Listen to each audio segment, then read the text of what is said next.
Bonjour tout le monde. Du coup, petit tutoriel sur Petso. Donc, quand vous vous connectez à Petso, vous arrivez logiquement sur cette page. Donc là, vous allez cliquer sur votre petit logo ici, mon espace perso, mon profil. Sur votre profil, ce qu'on va vous demander de mettre à jour, c'est vos informations ici et vos préférences de prise en charge. Donc, quand vous voulez mettre vos informations ici, vous cliquez sur le petit crayon. Et là, vous rentrez toutes les informations de votre domicile et vous enregistrez. Une fois que ça c'est fait, vous allez sur les prises en charge, ce que vous préférez prendre en charge. Donc là, vous faites ajouter une préférence et là, vous dites si vous préférez un chien, un chat, un cochon d'Inde, s'il y a de la préférence au niveau des âges, au niveau du sexe, si c'est castré ou non, si c'est vacciné, si vous avez la possibilité de prendre en charge des animaux malades, des animaux sauvages, donc à sociabiliser, ou des animaux à biberonner. Sachant que le biberonnage, attention, c'est toutes les 3 heures. Donc il faut être présent, vraiment. Ensuite, vous validez. Une fois que ça c'est fait, vous allez aller, donc ça vous avez votre profil qui est complété. Vous allez aller dans animaux en haut à gauche, ici, là, à cet endroit-là. Et là, vous faites ajouter ici en bas à droite un animal. Donc là, vous rajoutez un animal. Vous mettez son nom, donc chaton 2, 22 par exemple, voilà. C'est un chat, on va dire que c'est un mâle, sa date de naissance, on la connaît pas. On va faire de l'approximation. Est-ce qu'elle est précise? Non. Son statut, on va dire qu'il est adoptable. Date de la prise en charge de l'assaut, on va dire que c'était le 20-08-2025. Là où il a été pris en charge, on va dire que c'est Pau.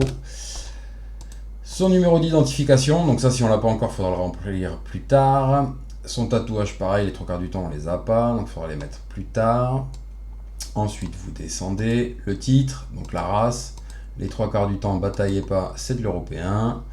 Primo vaccin, vous en savez rien, puisque généralement quand on le récupère on n'en sait rien. Et une petite descriptif, donc est-ce qu'il est joueur, est-ce qu'il est câlin, est-ce qu'il est apeuré, enfin voilà, tout ce que vous pouvez noter en descriptif sur lui va nous servir à nous pour faire les annonces d'adoption. Ensuite, vous faites créer et allez sur sa fiche. Donc une fois que vous l'avez créé, ici là, vous avez un petit onglet avec un appareil photo. Vous allez pouvoir rajouter une photo de l'animal. Ça aussi c'est très important, c'est ce qui nous permet de les publier, nous derrière. Donc n'oubliez pas de les rajouter ici. Et si vous voulez en rajouter d'autres, en fait, il faut aller à cet endroit-là. Et là, on aura d'autres photos en stock. Ensuite, au niveau référent prise en charge, vous mettez n'importe qui, un membre du bureau. Vous pouvez mettre moi, ça ne me dérange pas. Le lieu de résidence, bah là, vous allez vous retrouver là-dedans. Donc là, je vais dire moi.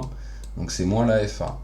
Et là, la clinique veto, chez qui il va être suivi. Donc chez qui vous allez régulièrement. Nous, par exemple, c'est le coq à l'âne. Il est ici. Et là, vous mettez à jour, direct. Dès que ces infos-là sont remplies, on met à jour. Comme ça permet d'enregistrer la fiche. Ensuite, vous descendez ici, la présentation du chaton. Donc là, vous allez pouvoir mettre son type de poil, court, mi-long, long, mettre sa robe et sa couleur, et ici, rentrer un petit descriptif. Donc, chaton très joueur, très câlin, a été trouvé alors qu'il avait 2 mois, doit être sociabilisé, et pas propre, enfin n'importe quoi. Mais là, il nous faut un max de descriptif à cet endroit-là sur le chaton en question. C'est ça aussi qu'on vous demande de remplir. Une fois que c'est fait, pareil, vous mettez à jour. Voilà, ça mettra ici ces infos. D'ailleurs, je vais le faire en temps réel, comme ça. Très joueur et câlin, propre. Voilà, on va dire ça. Son poil, on va dire que c'est un mi-long. Et sa robe, il est noir. Tiens. Et on va mettre à jour. Voilà, là j'ai toutes les infos qui viennent ici. Bon, ici, bien sûr, j'ai fait un truc à l'arrache. Il faudra bien le compléter avec ce que vous voyez au niveau du chat. Ses caractéristiques.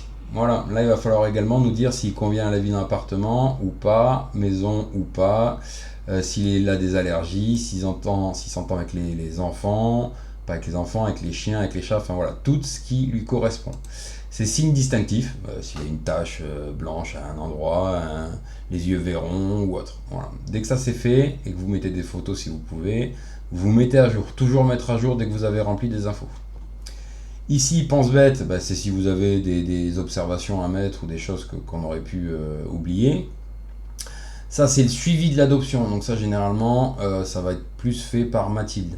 Par contre, ce qu'il va falloir nous mettre, par exemple, s'il est non sociable et qu'à un moment donné, vous voyez qu'il est à nouveau sociable, qu'il est bon pour l'adoption, ici, vous nous le mettez adoptable au lieu de non adoptable, par exemple. Je reviens ici sur la partie générale. En dessous, c'est sa portée généalogique. Bon, les trois quarts du temps, je vous rassure, il n'y aura pas de portée. Hein. Donc, si vous cliquez pareil sur le petit crayon, vous avez la race. Bon, là, c'est européen. Le numéro de la portée, bon, ça, il n'y en a pas. C'est du LOF ou pas. Le père, la mère. Bon, les trois quarts du temps, ça, on n'a pas. Hein. Donc, c'est vraiment dans le cas où on récupérait un LOF. Autant vous dire que ça va être très rare.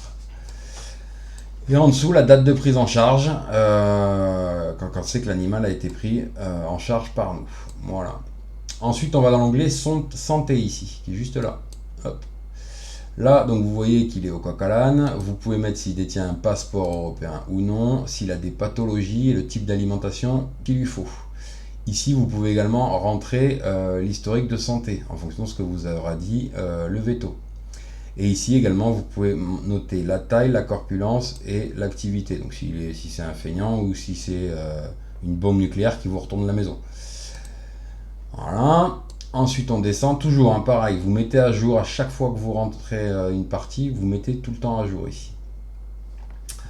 Voilà, et ensuite ici, l'historique des rendez-vous de santé. Donc si par exemple, il a eu une primo-vaccin, vous mettez en cours, vous mettez le type de vaccin qu'il a eu, et comme ça, vous aurez les rappels automatiquement. Si vous avez besoin de rajouter un acte, ici, vous ajoutez un acte, vous choisissez le motif de l'acte. Donc par exemple, il faut lui faire sa première injection, il faut lui faire sa puce d'identification, il faut antipuce et le vermifuge. Vous mettez la date à laquelle vous avez le rendez-vous, le numéro du coq à l'âne, vous l'aurez là, la personne prise en charge ici, et ensuite, donc vous ne pourrez pas générer ici le bon veto, mais quand ça c'est rempli en fait, si vous validez, nous derrière on va arriver, vous nous dites il me faut l'aval pour tel chat, je l'ai déjà rempli. Nous on arrive, on génère le bon veto et vous pourrez le récupérer directement à ce moment-là ici dans les documents. Alors je vais le faire en direct parce que ça c'est vrai que je ne l'ai pas fait. Donc vermifuge, machin, je génère le bon veto, je valide. Donc moi ça me génère automatiquement mon bon veto. Mais vous quand on vous l'aura généré, donc vous voyez que l'acte à nouveau s'est mis en bas là. Et quand vous irez dans les documents ici, l'onglet tout à droite, vous verrez que là vous avez votre bon veto avec le numéro du bon veto et vous pouvez le consulter directement. Voilà. Et là, vous récupérez en fait votre bon veto avec tous les actes qu'il y a à faire sur l'animal. Voilà, en fait, c'est ça qu'on vous demande de remplir. Tout ce qui est adoption, généralement, on va s'en charger. Donc nous, ce qu'on demande vraiment, c'est la partie générale et la partie santé. Voilà, c'est vraiment les informations qu'il nous faut pour l'animal et c'est ce qui va nous permettre de pouvoir le suivre et de pouvoir avoir des rappels pour les vaccins, vous aussi d'ailleurs, et de pouvoir mettre nos annonces à l'adoption beaucoup plus facilement, plutôt qu'à chaque fois revenir, vous demander des photos, le descriptif de l'animal et tout ça. C'est pour ça qu'ici, dans la partie générale, il faut vraiment que vous nous remplissiez cette partie-là. Présentation du chaton. Voilà, ça c'est hyper important. Voilà, merci.